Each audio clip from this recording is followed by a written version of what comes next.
નમસ્કાર દર્શક મિત્રો, વીર ફાસ્ટ ન્યૂઝમાં આપનું હાર્દિક સ્વાગત છે। હું છું મેઘા અગ્રાવત અને જોઈએ આજના સમાચાર વિગતવાર। સરભંડા ગામે ગેરકાયદેસર રેતી ખનન સામે ગ્રામજનોનો ઉગ્ર વિરોધ। શેત્રુંજી નદીમાંથી હવે એક પણ રેતીનો દાણો ઉપાડવા નહીં દેવાની ચેતવણી।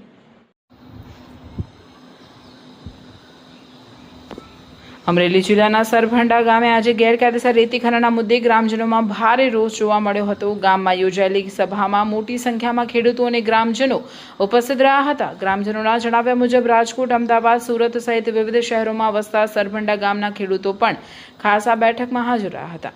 સભામાં સર્વાનુમતે નિર્ણય લેવામાં આવ્યો કે આજથી શેત્રુંજી નદીના પટમાંથી ગેરકાયદેસર રીતે એક પણ રેતીનો દાણો ઉપાડવા દેવામાં આવશે નહીં। ગ્રામજનોએ જણાવ્યું કે નદી પર સતત નજર રાખવા માટે કેમેરા, ડ્રોન સહિતના આધુનિક સાધનોનો ઉપયોગ કરવામાં આવશે અને ગેરકાયદેસર પ્રવૃત્તિઓ પર બાજ નજર રાખવામાં આવશે। ગ્રામજનોએ આક્ષેપ કર્યો કે ગામના મોટા ભાગના લોકો ગેરકાયદેસર રેતી ખનનના વિરોધમાં છે, જ્યારે માત્ર થોડાક લોકો દ્વારા રેતીનું ગેરકાયદેસર ખનન કરીને ગામ અને પર્યાવરણને નુકસાન પહોંચાડવામાં આવી રહ્યું છે। સભામાં થોડા સમય પહેલા બનેલી ઘટનાઓ પણ ઉલ્લેખ કરવામાં આવ્યો હતો। ગ્રામજનોના જણાવ્યા મુજબ તે સમયે ખેડૂતો સામે એટ્રોસિટી સહિતની ફરિયાદ નોંધવામાં આવી હતી અને લાકડા લેવા સંબંધિત આરોપો પણ મૂકવામાં આવ્યા હતા। જો કે ગ્રામજનોનો દાવો છે કે વિવાદનું મૂળ કારણ શેત્રુંજી નદીમાં થતું ગેરકાયદેસર રેતી ખનન હતું, જેના કારણે બંને પક્ષ વચ્ચે અથડામણ સર્જાઈ હતી। ગ્રામજનોએ રાજ્ય સરકાર સમક્ષ માંગ કરી હતી કે શેત્રુંજી નદી વિસ્તારમાં 112 પોલીસની સતત પેટ્રોલિંગની વ્યવસ્થા કરવામાં આવે, તેમજ ખાણ અને ખનિજ વિભાગ દ્વારા બેરિકેડિંગ કરીને નદીના પટનું યોગ્ય રક્ષણ કરવામાં આવે। અંતમાં ખેડૂતો અને ગ્રામજનોએ લલકાર કરતા જણાવ્યું કે ગેરકાયદેસર રેતી ખનન કોઈ પણ સંજોગોમાં ચલાવી લેવામાં આવશે નહીં અને શેત્રુંજી નદીના પટમાંથી એક પણ રેતીનો દાણો ઉપાડવા દેવામાં આવશે નહીં। રિપોર્ટર સમીર ખોખર, અમરેલી।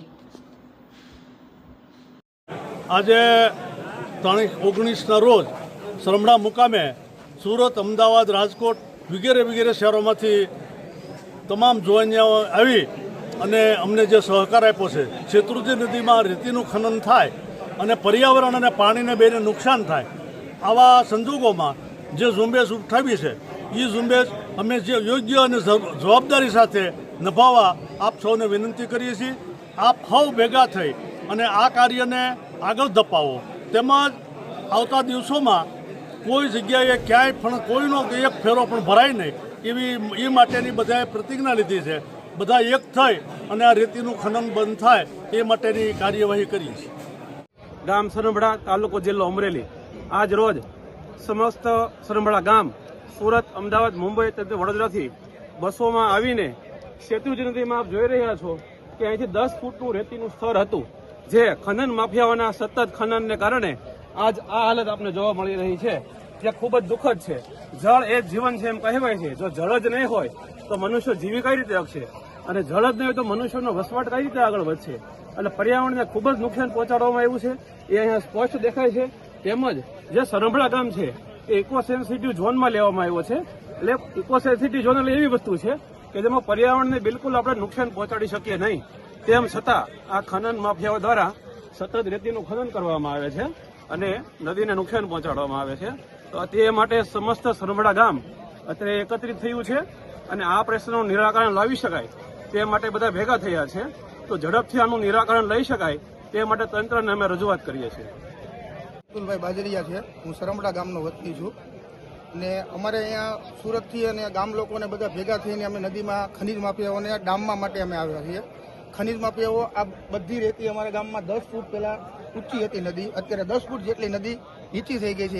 એના લીધે અમારા ગામમાં પાણી પીવાનો પ્રશ્ન થાય છે અને પાણી જમીનમાં મળતું નથી, એટલે અમે ખનીજ માફિયાઓને ડામવા માટે સુરતથી બધા અમે ગ્રામજનો અત્યારે અહીંયા ભેગા થયેલા છીએ અને અમે આ ખનીજ માફિયાને ડામવા માટે અમે ગામમાં સીસીટીવી કેમેરા, ડ્રોન કેમેરા બધી જ અમે સુવિધા કરેલી છે। આગામી દિવસમાં એક પણ જરા પણ ખનીજ માફિયાને અમે શાંતિ સાકી લેવામાં નહીં આવે, એક પણ તગારું અહીંથી હવે રેતી ભરવા દેવામાં નહીં આવે।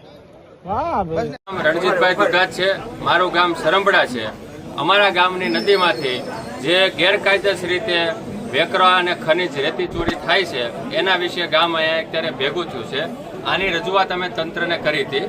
તંત્રએ એવું કીધું છે કે 10-12 દિવસમાં તમારી ગામની સમસ્યાનો હલ થઈ જશે। જે કાંઈ રેત માફિયાઓ છે એને પકડી પાડવામાં આવશે અને કાયદાકીય રીતે જે કાંઈ યોગ્ય સજા, એની જે કાંઈ સજા છે સજા કરવામાં આવશે। પરંતુ ગામજનોને એવું હતું કે તંત્રની સાથે સાથે ગામ પણ એકત્રિત થાય અને તંત્રનો સપોર્ટ કરે, એના માટે સુરત, અમદાવાદ અને આજુબાજુના શહેરોમાં જે કાંઈ ધંધા માટે યુવાન મિત્રો ગયા છે એ બધા પણ અહીંયા ભેગા થયા છે અને એવું નક્કી કર્યું કે આપણે ભેગા થઈને આનો વિરોધ કરીએ, જેથી તંત્રને પણ એમ થાય કે ગામનો આપણને સપોર્ટ છે. જે સરંબડા ગામ સમક્ષ સમાજ દ્વારા કલેક્ટર સાહેબને, એસપી સાહેબને અને ખાણ ખનીજ વિભાગને જે આવેદનપત્ર આપવામાં આવ્યું હતું તેના ઉપર શું આપને પ્રોસેસ મળી?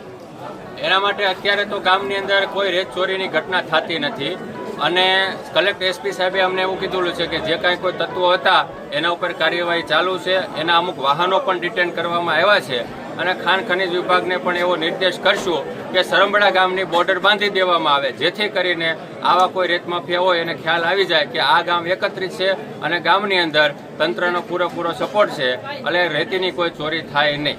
જે હમણાં એક વાત આવેલી હતી કે સરંબડા ગામની અંદર 112 મૂકવાનો ઓલું કહે છે. અમારા ગામની રજૂઆત છે કે ગામની નદીની અંદર ગામની સુરક્ષા માટે 112નો પોઈન્ટ આપવામાં આવે, જેના બે ફાયદા થશે. કદાચ કોઈ રેત માફિયાઓ રેતીમાં ઉતરે નદીમાં તો ગામની સાથે સાથ 112ની ગાડી પણ આવે, જેથી કરીને કોઈ અનિચ્છનીય કે બનાવ ન બને. અને બીજો, ગામની અંદર કોઈ નાનો મોટો અનિચ્છનીય બનાવ બને તો એના માટે ગાડી ત્યાં હાજર હોય એટલે આવા નાના બનાવો અહીંના અહીં સોલ્વ થઈ જાય, એમાં કોઈ આગળ પ્રોસેસ જ ના આવે. બીજું, કોઈ અસામાજિક ઘટના ન બને, કોઈ અસામાજિક તત્વો હોય એ પણ થોડાક શાંત રહે અને અમારા ગામમાં જે એકતા અને અખંડિતતા છે, બધા પરિવારો સાથે આ ગામની અંદર 18 વર્ણ વચ્ચે છે. ગામની અંદર નાત જાતના વાડા વગર તમામ ધર્મો ઉજવવામાં આવે છે. અલગ અલગ ધર્મના લોકોને પણ એકાબીજાના ઘરે જમવાના, રહેવાના કે એકબીજાને મિત્રતાના સંબંધો છે બધા સાથે. અમારા ગામની અંદર ખૂબ એકતા છે, પણ આ 7-8 જણાના કે 10 જણાના કારણે આખા ગામની એકતા વિખાય છે, એ અમારે નથી વિખાવા દેવી. એના માટે અમે તંત્રને રજૂઆત કરી છે અને અમે બધા એના માટે ભેગા થયા છીએ.